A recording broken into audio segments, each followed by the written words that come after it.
ngeen ko waxee woon Abdoulaye gis nañ actualité bi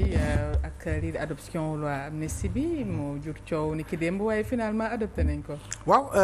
finalement adopté nañ ko Fatou Diouf Sarr te jàpp naa ni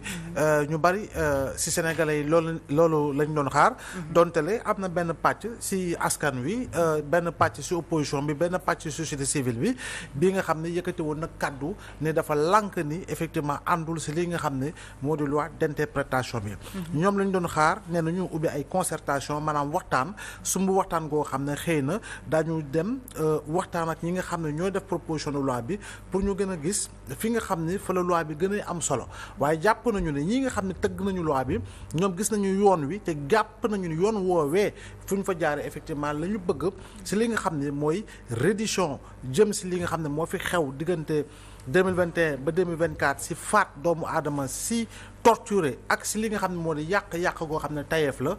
ñu war leen mën a topp donc li nga xam ne daal xew na dem assemblée yàgg na waxtaan yi yaatu na mais li ëppoon solo mooy au bout du compte xamoon nañu xel ni que ñiy porté proposition de loi bi yor majorité bi jàpp ni ñu bari si ñoom ñu faat si ñoom la ñu bokkoon. ñu doon torturer ñu bari si ñoom la ñu bokkoon donc lan moo si toppoon lenn lu dul voter li nga xam ni moo di proposition de loi bi. ñu topp ko waaye gis nañ tamit ministre Ousmane Diagne ministre de la justice mu ne bu ñu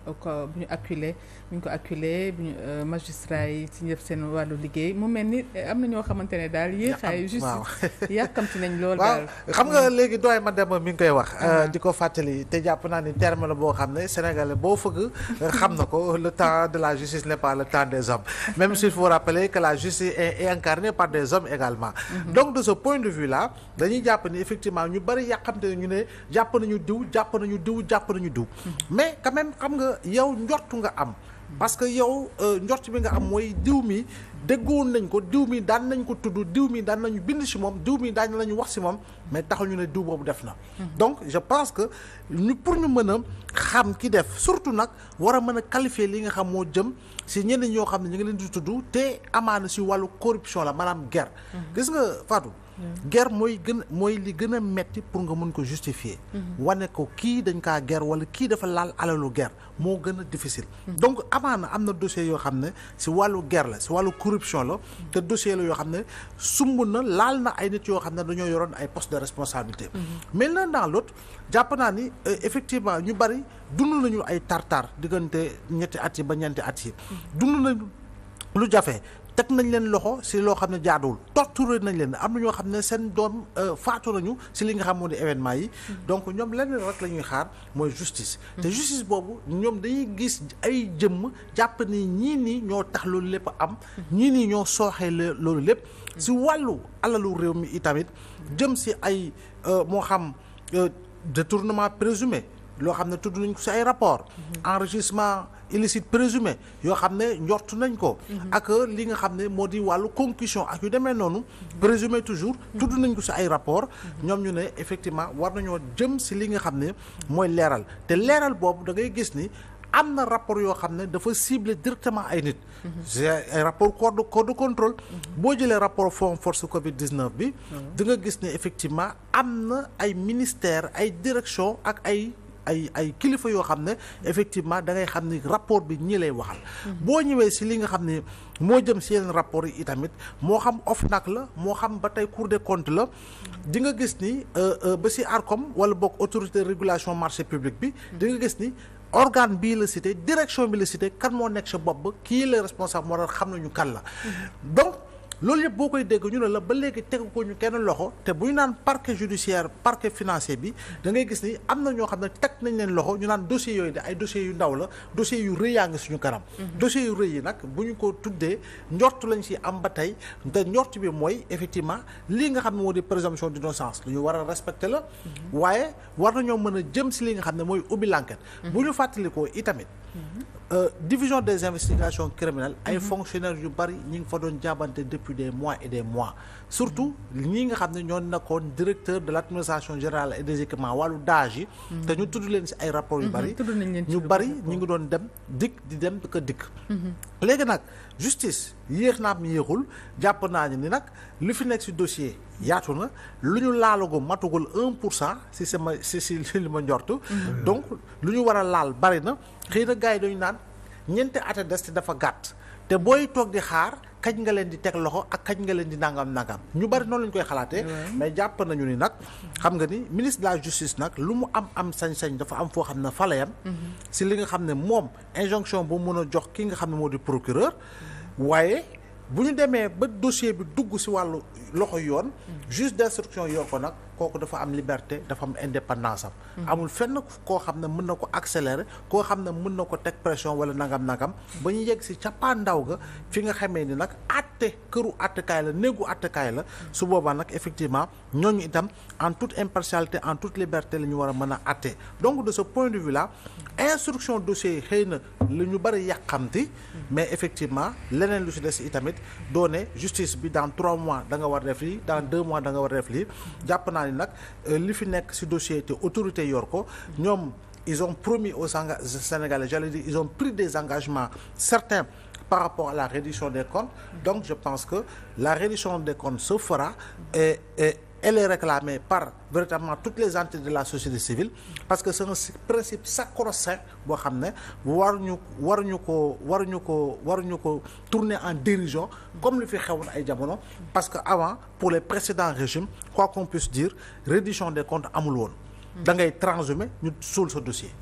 boo transhumé ñu fàtte sa dossier luñ la tudd ak lu mu munti toll daañu la napp njee waaye nag bu yàggee tuuti boo xëyee def meeting de ralliement jàpp naa ne ñu fàtte ko joxaat la beneen poste bu ëpp solo te loolu daa mel ni moo wéy ba léegi de ku bëgg a daw rek wala dara nga transhumé non jàpp naa ne fu mu toll ni mënaguñu wax ne mu am parce que amagul koo xam ne amoon na dayoo bokkoon ci nguur gi fi weesu ñu lay tudd ci ay dossier nga daw làqatu ci ñi nga xam ne ñoo fiy doog a toog il est vrai que ci jamonoy élection législative yi y a eu des appels yoo xam ne ay nit yoo xam ne yëkkati nañu kàddu bokkoon ci nguur gi yëkkati kàddu ne wooteel leen diw waaye ça ne veut pas dire que ces personnes véritablement ñi ngi ci biir ba pare jege nañu mbir bi ba ñu jàpp ni effectivement ñooñee suba xëy na daañu leen dénkul am solo te ñoom wax nañ ko même boo bokkoon ci ñun ñu tudd la ci rapport effectivement exploitation bi est-ce que looloo tax sax buñ ko waroon def sax duñ ko def parce que ñu war a ñëw fekk sax déjà ñoo leen soxla woon waaw mais voilà mi ngi noonu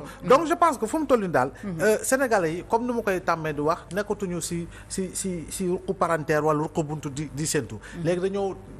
dañoo génne seen bopp jàkkaarloog li fiy xew lépp maanaam ils sont devenus observateurs lépp luy xew ñu ngi koy xool di ngi xool processus bi te jàpp naa ni nag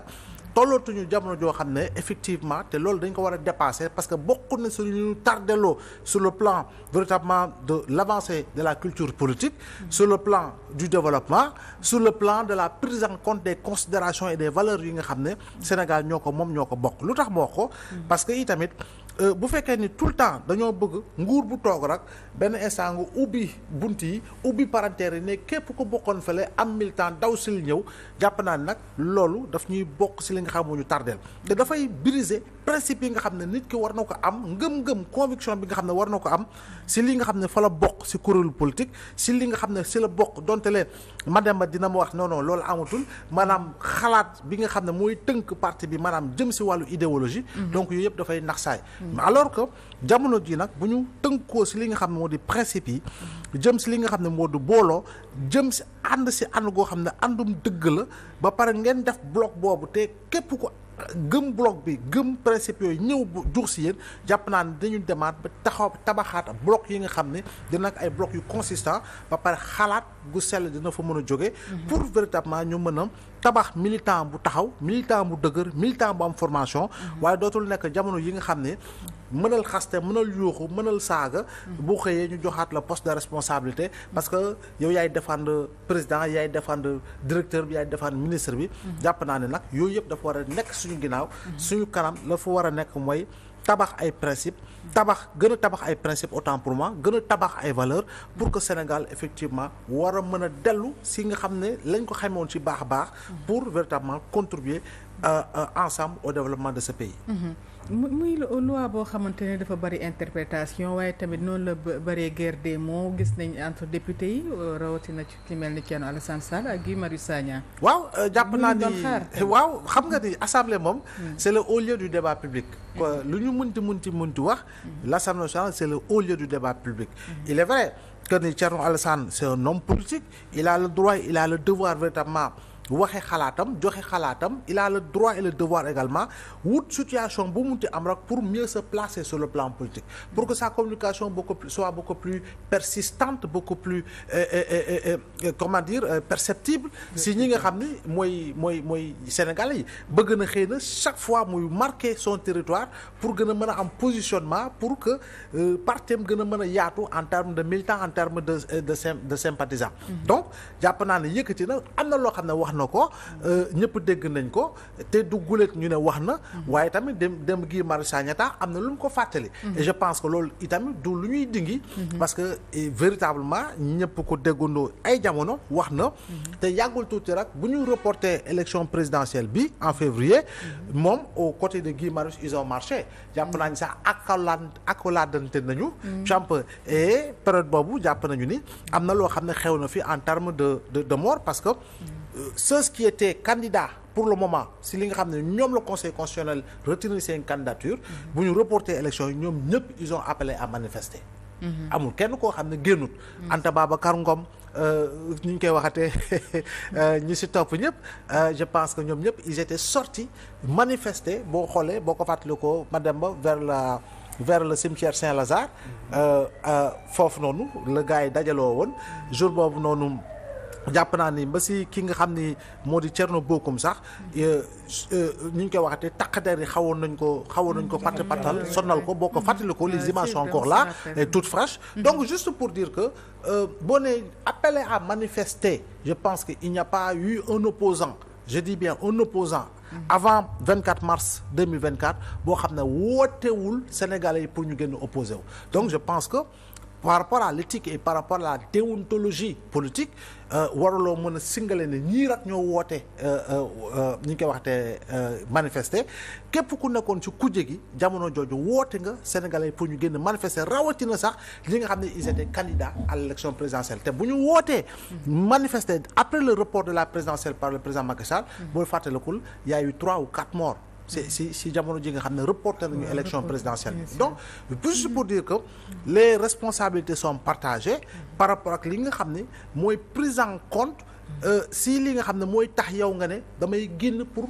manifester pour défendre sama démocratie pour défendre sama constitution parce que entre 2011 et 2012 il s'agissait de mettre mot largement partagé la défense de la constitution défense de la constitution si lan mooy na du ñu nangu président Abdoulaye Wade am 3e mandat donc tolloo nañu beneen jamono joo xam ne ceux qui étaient dans l'opposition appelaient également à sortir pour défendre la constitution parce que ñu ngi doon njortu ni ki fi nekkoon bëggoon na def 3e mandat mais défendre également les principes et valeurs yi nga xam ne ñoom ñoo lamboo li nga xam moo di démocratie donc je pense que dëkk boo dem ci àdduna dëkk boo gis ci àdduna am na jamono boo xam ne walla ay jamono yu tegalante yoo xam ne tout le temps dinañu woote parce que dañuy njortu ni li nga xam ne moo di démocratie bi la ko dëgëral am na loo xam ne ñu ngi ko ci bëgg salfaañe France boo ko gisee yàggul tuuti y a eu manifestation yu violentes des centaines et des centaines de voitures incendiées ay commerces yu ñu incendié vandaliser ko ak yu demee noonu mooy gilets jaunes yi 0 mort y a eu ay manifestations yu violentes yu soxal réforme retraite 0 mort léegi ñun pourquoi ñu war a gëm ni manifester bu amee non bu kenn génn da nga war a toog parce que boo moytul bakkan dina rot je pense que kon on doit évoluer si li nga xam ne moo di conceptualisation des lois réformes yi nga xam ne war nañ ko engagé mais li nga xam moo di déconstruction si li nga xam ne moo di yenn codes yi lu si mel ni code pénal code de procédure pénale code électoral pour tëggaat ko mu gën a méngoog jamono waaye tam ñu def si projection yi nga xam ne Fatou dans 10 ans dans 20 ans dans 30 ans kenn dootul xalaat laal ci dara constitution bi si wàllu boppam am na yu bari si sama gis-gis mën na maa juum man njort naa ne dañ ko war a jooyanti ko pour que constitution bi si yenn loi yenn articles yi ñu war ko gën a dëgëral. waaye bu ñu yem si dëgëral ko rek dafay am comme article 27 ni ñu ko carnaté ba nga xam ne kenn mënatu ko laal par rapport au principe d'intangibilité am na yeneen article si charte day réew mi yoo xam ne tam dañ ko war a carnat dugal si li nga xam moo di principe d'intangibilité ba nga xam ne kenn dootu ko laal jàpp naa ni dina régler ay problème yu bari fii si Sénégal jëm si li nga xam mooy gën a dëgëral suñu démocratie ak li nga xamante ne mooy adoption loi bi est-ce que mën nañ wax ne la traque est ouverte maintenant envers les anciens dignitaires de l'ancien régime. Oui jàpp naa ni duñu ne sax traque bi parce que aujourd'hui buñu ne waaw traque envers les anciens du régime du défunt régime. Fondamentalement oui parce que itamit la responsabilité incombe à ceux qui étaient là. À ceux qui étaient là maintenant quel est le niveau de responsabilité de diw ak diw ak diw. parce que loolu itam enquête yu leer moo koy war a déterminer te war nañoo jëm si li nga xam ne mooy def l'enquête yoo xam ne Fatou. suba kenn dootul naatable ni lii leer na si wàllu koppar. réduction bi dafa war a leer nañ si wàllu li nga xam ne moo di la fi xew ak bakkan yu fi rot ak torture yu fi amoon mu leer nañ parce que gis nañu un jeune qui s'appelle Pape Abdoulaye Touré image yoo xam ne boo ko gisee woon jamono jooju sa yaram day tremble gis nañ ko taqe gis nañ ko dóore gis nañ nu mu meloon kooku noonu tey xëy na bu doon beneen nit amaana yàlla mun na fa jaare parce que xëy na voilà am na nu ko yàlla bindee si li nga xam ne moo di taxawaay donc li si mënte am moo di ñan ñoo def li nga xam ne ñaawteef si wàllu koppar haute cour de justice bi ak la ca war mu def liggéeyam ñan ñoo def yeneen ñaawteef wala ñan ñoo yónni wala ñan ñoo recruter wala ñan ñoo commandité ak foo munti bokk nag ci sama gis bopp laa wax ak foo munti bokk quel que soit par ailleurs ta position actuellement war nga effectivement wuyu yoon ba yoon am si yow yoon parce que itamit histoire du Sénégal boo koy xool nëppal moo fi mus a am mbir day am rek ñu ne garaawul lañu fàtte ndoo rek ñu fàtte depuis 62 laa wax ba léegi nëppal moo fi mës a am parce que Senghor def na li nga xam ne def na ko defati ko si li nga xam ne mooy après nëppal moo siy topp li fi rot ci bakkanu doomu aadama Sénégal si ay manifestation jàpp naa ni ce sera une première pour ñu mën a ñi ngi traquer ñi nga xam ne ñoo faat ay nit ñoo torture ay nit pour une première laa wax parce que 63 ba jëm 2024 événement politique majeur saay bu amee daanaka di nga compter même soo ko ne benn bakkan bu rot la sax dinañ ko compter Sénégal donc léegi nag amnésie collective boobu je crois bien que c'était le moment de mettre fin à cette forme d'amnésie collective mais pour que nous retrouvions li nga xam mooy la lucidité pour mën a xam ni lii dañ ko war a leeral parce que suñ ko leeralee def si li war mooy tax ëllëg itamit manifestation bu amatee ku nekk dina mën a moytundiku xam ne dara mën a dal sa kaw waaye mais si on vit des cycles d'impunité malheureusement on continuera également de vivre des cycles d'événements malheureux avec véritablement ses lots de mort ses lots de torture te jàpp naa ni war nañu jóge ci loolu parce que Sénégal dafa signer ay traité dafa ratifier ay convention te boo jëlee statut de Rome bi rek mayu la lépp lu jëm si wàllu violence si wàllu crime ñu amnistier ko donc loolu rek salfaañe yoon fa la tàmbalee donc bu ñu dellu see si li nga xam ne mooy war a leeral nag nañu leeral effectivement te bañ a jiiñ parce que bu ñu naan tam force de sécurité yi la ñu exposé yow déjà condamné nga force de sécurité yi condamné nga leen déjà mais dara waru la mën a wax ni li xew yëpp ay forces de sécurité ñoo ko def bi bokk na ci wala leneen ak voilà il faut quand même ñu njort ni nous savons quel que soit alpha cette police est à respecter quel que soit alpha cette gendarmerie est à respecter compte tenu de notre histoire de leur histoire depuis Sénégal bi muy Sénégal l'armée wu Sénégal gis nga ko depuis la guerre du Liban mi ngi intervenir sur le plan international donc si li nga xam ne mooy suñu ay takk der ak fu ñu munti bokk dañoo nekk ay takk der yu am solo yu am dayoo ay jigéen comme yow ñaata lañ si décoré parce que itamit si mission penc ndaw nu ñu koy waxee si mission Nations Unies xam nu ñu koy waxee si kii bi pencum xeet yi un peu si mission Nations Unies ñu ngi siy def liggéey yu am solo. Il y a pas mal de femmes commissaires qui ont été décorées dans le cadre des missions des Nations Unies. Mieux encore tey jii nii ñu jël raaya boo xam ne dañ ko duppee ab takk deru Sénégal muy capitaine Mbaye Diagne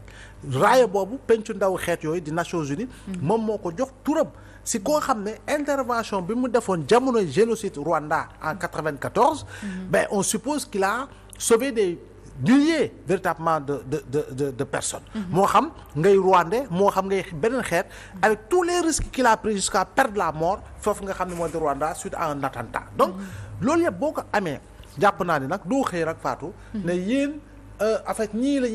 ñuy wër ñii la ñu war a jàpp. Je pense que même c'est dangereux comme propos pour man si gis-gis parce que itamit ce serait peut-être pousser certains à se braquer. Alors qu'en réalité néewuñu ni lii moo am police def na fi conférence de presse. war na lay image. même bu fekkee ni dañu ko ne da nga koy def au supérieur ne def leen ko par force obligé ñooñu defoon ko jamono jooju. mais police du wane ay image di exposer ay nit yoo xam ne ni si ñoom la ñu bokk. Champa xam nañu ne ñii ñuy wan ci image yi numéro 9 boobu ak numéro 2 bi défenseur bi nga xam ne xëy na moom ak madame yàgg nañoo football Champa ak attaquant bi donc ñooñu ñëpp boo leen